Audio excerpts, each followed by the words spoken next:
I'm Atra El-Nashar in Washington. The Federal Reserve announcing Wednesday that interest rates will remain unchanged for now, despite political pressure from President Trump. The move comes as the president's biggest round of tariffs to date will take effect Friday.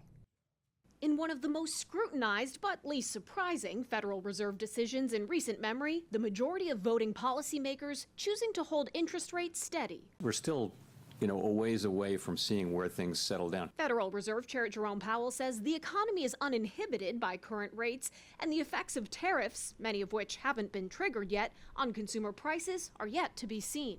We know from surveys that companies feel that they have every intention of putting this through to the consumer, but the truth is they may not be able to in many cases. For the first time since 1993, two Fed governors dissented, Michelle Bowman and Christopher Waller, who's expressed concern about signs of weakness in the labor market recently. I call him too late.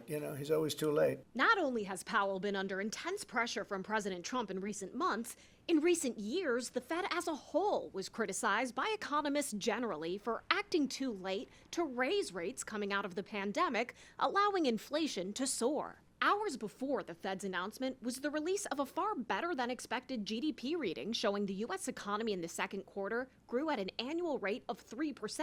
Conventional economic logic would put this in the column of reasons to not cut interest rates yet. The president reacting to the GDP data posting, "Way better than expected, too late, must now lower the rate." Starting this Friday, universal tariff rates will multiply. A week later, President Trump is expected to begin punishing nations that buy Russian oil, like India and China, with additional 100% tariffs.